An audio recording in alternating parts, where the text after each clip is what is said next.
একটা মেয়ে এত অভাগী কিভাবে হয়, কপালে তার এত খারাপ কিভাবে লেখা থাকে, সেটাই আজকে আমি আপনাদের কাছে শেয়ার করব। আসসালামু আলাইকুম, আশা করি সবাই ভালো আছেন। আলহামদুলিল্লাহ আমিও ভালো আছি। আশা করে ফুল ভিডিওটা দেখবেন, তাইলে আপনাদের একটা অভিজ্ঞতা হবে। আজকে একটা গল্প বলবো। আসলে গল্পটা হয়েছে আমার নিজেরই। প্রথমে হয়েছে আমি যে জিনিসটা শখ করে কিনি ভাই, ওই জিনিসটা আমার থাকে না। সেটা কিরকম, একটা ফোন নিয়েছিলাম বছর 2 হবে, তার সেই সময় অনেক শখ কইরা অনেক ঘাটাঘাটি কইরা আমার বাজেটের মধ্যে ওই ফোনটাই আমি চুজ করলাম যে না এটা নিব, আমার খুবই পছন্দ। ফোনটা প্রথমে মার্কেটে কিনতে গেলাম, বিশ্বাস করেন ভাই 2 ঘন্টা ধরে খুঁজতেছিলাম।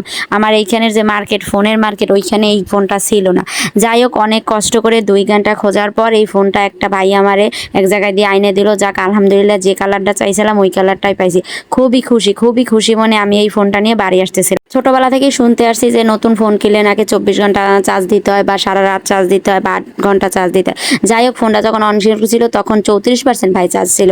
চিন্তা করছি ঠিক আছে নতুন ফোন বাসায় চার্জ দিব। বিশ্বাস করেন ভাই, আসার পরে আমাদের এইখানে আসলে গ্রামে থাকি তো বন্যা হওয়া শুরু করছে। এমন বন্যা হয়েছে ভাই, পুরো 7 দিন কারেন্ট ছিল না।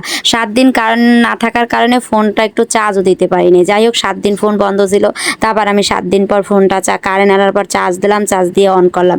অন করার পর খুবই ভালো লাগতেছিল, কিন্তু ওই সময় থেকেই দেখতেছিলাম যে আমার ফোনে চার্জ থাকে না। একটা নতুন ফোন মানে নর্মাল 4 ঘন্টা 5 ঘন্টা থাকবে, কিন্তু না 2 ঘন্টা 3 ঘন্টা থাকে, তারপর চার্জ থাকে না। যাই হোক, এইগুলো মাইনে নেওয়ার পর 13 দিন ধরে এই ফোনটা আমি ইউজ করতেছিলাম। ইউজ করার মাঝে 13 দিনের মাথায় ভাই একটা ডিসপ্লেতে একটা গ্রিন লাইন এর মতো একটা দাগ করছে। ওইটাতে ওঠার পর কি যে কান্না আসছিল আমার, কি যে দুঃখ লাগতেছিল যে এত কষ্টের টাকা দিয়া এত কাটাকাটি করে এই শখের ফোনটা কিনছিলাম। যাই হোক, তারপর আমি এটা নিয়ে আবার মার্কেটে চলে যাই, ওই দোকানে দেখাইলাম। তারপর আমি অনেক চেষ্টা করলাম যে ভাই আমার এই ফোনটা একটু পাল্টাই দেন, আমি অন্য একটা ফোন নিতে চাইতেছি। আমি বলছি ভাই 2000 টাকা বেশি দিব, তাও আমার এই ফোনটা একটু চেঞ্জ করে দেন। ওনারা কোনোভাবেই রাজি না, বলে যে আপনি 7 দিনের মধ্যে যদি এরকম হইতে তাহলে আমরা অন্য একটা ফোন দিতে পারতাম, এটা দেওয়া সম্ভব না।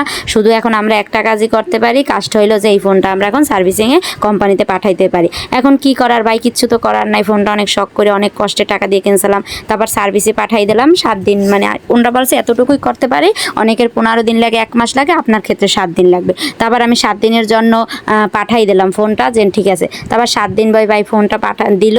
তারপর না মোটামুটি শুধু একটাই সমস্যা ছিল যে আমার ফোনে চার্জ থাকে না। 3-4 ঘন্টা অলরেডি চার্জ একটু থাকে, তারপর আর চার্জ থাকে না ফুল চার্জ দেওয়ার পরও। যাই হোক, এভাবে চলতেছিল। চলার পর এখন শখ জানলো যে আমি একটা ল্যাপটপ নিব। ল্যাপটপ নিয়ে ভাই কী কাহিনী হয়েছে এটা আমি বাকি আর একদিন বলবো, সম্পূর্ণ ভিডিওটা দেখবেন। আর যদি ল্যাপটপ, আমার একটা শখের ল্যাপটপ নিয়ে অনেক কাহিনী আছে, এটা যদি কেউ জানতে চান তাহলে কমেন্ট করে অবশ্যই জানাবেন, আমি অবশ্যই ল্যাপটপের কাহিনীটা বলবো। ভিডিওটা ভালো লাগলে একটা লাইক করবেন, কমেন্ট করবেন, আর ল্যাপটপের বিষয়টা নিয়ে জানতে চাইলে অবশ্যই কমেন্ট করবেন। সবাই ভালো থাকবেন, সুস্থ থাকবেন, আল্লাহ হাফেজ।